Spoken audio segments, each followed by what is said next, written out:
Once a site is live, there are a few things that need to be done, and we've actually covered these, but it's really important that you make sure that you don't get too excited about the launch and that you take a moment to complete these few steps so that you are getting all of the SEO benefit. This is where a lot of people tend to make a very, very easy mistake by not taking one of these steps accidentally. They just forget because it's very easy to overlook, but it certainly can impact your results. So the first one is when we set up a demo site, we had asked search engines not to index the site. And we did that by going to settings and to reading. And you can do this here by unchecking the discourage search engines from indexing the site box here and click Save Changes. Now, if you're using WordPress or you're using another CMS altogether, you can also do this via the robots.txt file that we discussed as well. And you just want to make sure that you remove that restriction so search engines are free to index the site. Of course, if search engines are not free to index the site, you will not be seeing any rankings.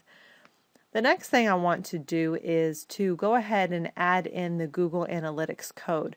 So since this particular site had one before, I want to use that same code, and that's going to allow me to easily track what is going on with the site both before and after the redesign, and also before and after the SEO work was done as well. So to grab that code, if I didn't grab it from the other site, I'm going to go into my Google Analytics account. I am going to go to admin, and then I can click on the tracking info and tracking code. Now, there's a couple of things you can do here. You can either use a plugin, so if you are using WordPress, there are plugins like Google Analytics by Yoast, and there's several other Google Analytics plugins, and you can install those and use those. You can also just use a very simple plugin like this one, Insert Headers and Footers. And what's good about this is although this is not specifically for Google Analytics, it is a very, very lightweight plugin because we don't want to put too many large plugins on our site, which of course can cause our site to load slowly. So this is one that is good to use for that, and you can install this and go ahead and throw the Google Analytics code into the header that way.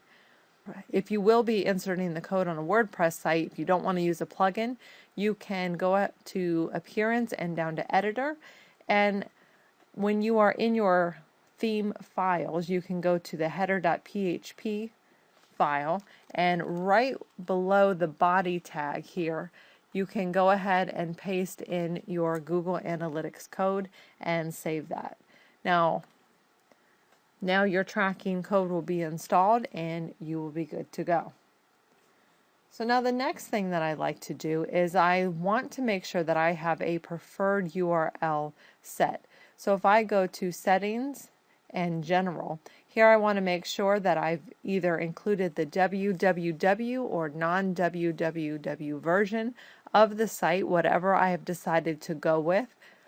And I also want to go into my Google Search Console account, and I want to set it here so I can tell Google directly what it is that I want to do. Now keep in mind you can do this as well with your Bing Webmaster Tools account, so you do want to go in there as well. But I'll click on the settings icon here up in the upper right hand corner and click on Site Settings. Now you'll see I have the preferred domain right here, and previously there was not a preferred domain set. So now I will tell Google that I want the URLs to be displayed with the www version.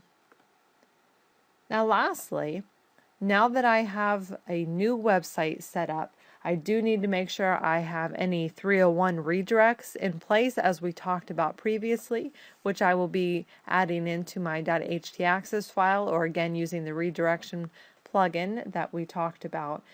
And then finally, once that is set up, I will go back to my Google Search Console dashboard and I will click on Sitemaps. Now if you previously had a sitemap before and you've added any new pages, if you have new URLs, this is your opportunity to let Google know about this. So I can go back to a tool like xmlsitemaps.com and I can throw in the URL here, and I can go ahead and download the XML file for that, And then I am going to click on add/test sitemap in the Search Console account here after I've uploaded the XML file to my website. Then I can go ahead and test the sitemap just to make sure everything is working before I actually submit it to Google. If everything looks good, go ahead and click submit and we'll be good to go. And we have now notified Google that they can index the site. We've given them the updated sitemap. We can track it in Google Analytics, and we've let them know what URL we prefer to use. So we're off to a really good start now that the site has launched, and we can continue on with the SEO process.